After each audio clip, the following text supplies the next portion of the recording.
Good morning students. आज हम करेंगे श्रीमान शरद जोशी द्वारा रचित पाठ तुम कब जाओगे अतिथि।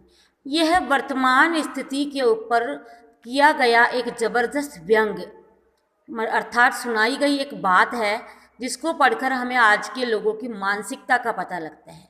इस पाठ के लेखक श्री शरद जोशी जी हिंदी के सर्वश्रेष्ठ व्यंग लेखकों में से एक है। व्यंग मतलब किसी पर कसा गया व्यंग्य, कसावट की गई हो, बात की बात कह दी गई हो और अपने मन की बात को स्पष्ट कर दिया गया हो। जोशी जी का जन्म सन 1931 में मध्य प्रदेश उज्जैन में हुआ था। इनके पिता सरकारी नौकरी में थे और उनके तबादले होते रहते थे। अतः इन्होंने बचपन से ही मन में ये था कि तरह तरह की परिस्थितियां इन्होंने देखी थी और ये धीरे धीरे उन परिस्थितियों को अपनी लेखन कला में उतारने लगे। इनकी मुख्य रचनाएं हैं परिक्रमा, जीप पर सवार इल्लियाँ, किसी बहाने, राह किनारे बैठ, तिलस्म, दूसरी सस्ता है, मेरी श्रेष्ठ व्यंग रचनाएं, यथासंभव, हम भ्रष्टन के भ्रष्ट हमारे। इस प्रकार इन्होंने सरकारी मुलाजमों पे, सरकारी व्यवस्थाओं पे, आज की व्यवस्था पे, समाज की व्यवस्था पे एक कसावट की है जिसका नाम दिया गया व्यंग, जिसे हम अंग्रेजी में सटायर कह देते हैं। तो यहाँ पर इनकी जो व्यंग शैली थी लिखने की बड़ी ही हास्यपुट, जिनके माध्यम से हमें लगता था कि हंसी भी आती है और बात की बात भी हो जाती है। हमारे पाठ्यक्रम में है पाठ तुम कब जाओगे अतिथि। यहाँ पर एक ऐसे व्यक्ति के मानसिकता का चित्रण किया गया है कि उसका एक मित्र बहुत दिनों बाद उसे मिलने तो आता है लेकिन वो उसके घर डेरा ही डाल के बैठ जाता है। तो वह मित्र उससे परेशान भी होता है लेकिन उसे जाने को कह भी नहीं पाता है। तो यहाँ पर इस पाठ का आधा भाग हम आज की वीडियो में करेंगे और पूरा भाग हम अगली वीडियो में करेंगे। तो यहाँ मैं स्टार्ट करती हूँ आपको कि किस प्रकार जो लेखक है एक अतिथि के ऊपर व्यंग्य कसता है। देखिए, तुम कब जाओगे अतिथि पाठ के लेखक शरद जोशी जी हैं।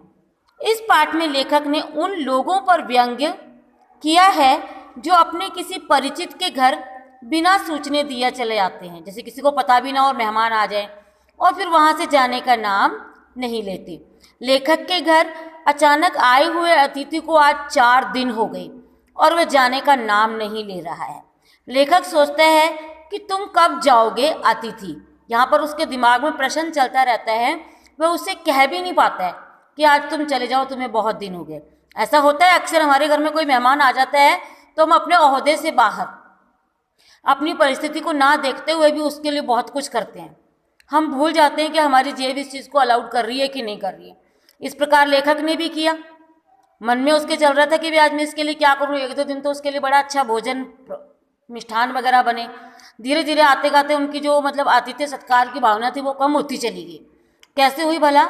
इस पाठ के अनुसार लेखक के घर आया हुआ अतिथि जहाँ बैठा सिगरेट का धुआं फेंक रहा था, उसके सामने लगे कैलेंडर की तारीखें पिछले 2 दिनों से लेखक ने अतिथि को दिखा दिखा कर बदल ली है।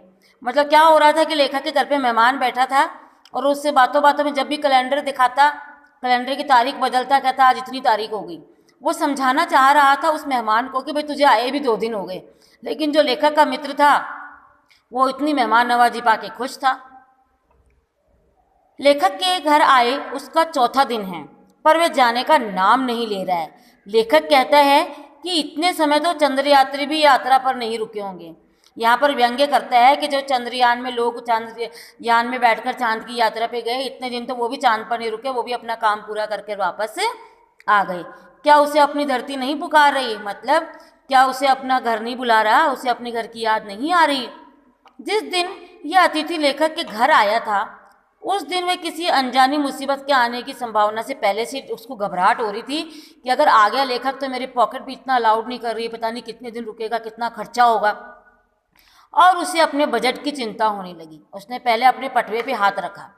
इतना होने पर भी उसे अपनी पत्नी सहित अतिथि का स्वागत किया। उसने हाथ जोड़ के बड़े आतिथ्य भाव से, क्योंकि हमारे भारत में तो कहा जाता है ना आतिथ्य देवो भवे, उन्होंने उसका स्वागत किया। रात के भोजन में 2 सब्जियां, रायता, मीठा आदि खिलाया गया। उसने सोचा कि कल तो अतिथि चला जाएगा, क्यों ना आज ही इसकी सारी आवभगत कर दी जाए। परंतु ऐसा नहीं हुआ और दूसरे दिन भी उसे अच्छा भोजन कराया। सिनेमा भी दिखाया। लेखक ने सोचा था कि अगले दिन उसे स्टेशन पर पहुंचकर भावभीनी विदाई देंगे। मतलब लेखक जो है वो कहेगा कि मैं तो, जो मित्र है वो कहेगा मैं तो आज ही जाना चाहता हूँ, लेकिन हम उसको इतना आतिथ्य सत्कार कहेंगे कि नहीं नहीं भाई, हम तो कहेंगे भाई तो आज 2 दिन और रुक, 3 दिन और रुक, लेकिन जो मित्र है वो कहेगा नहीं नहीं मुझे तो आज ही जाना है। इस प्रकार हम अपने मित्र की अच्छी सेवा पानी कर कर उसे भावभीनी विदाई देंगे, लेकिन ऐसा संभव नहीं हो पाया। तो यह था हमारे तुम कब जाओ अतिथि पाठ का आधा भाग। आधा भाग हम अगली वीडियो में पूरा करेंगे। घर पर रहें, सुरक्षित रहें।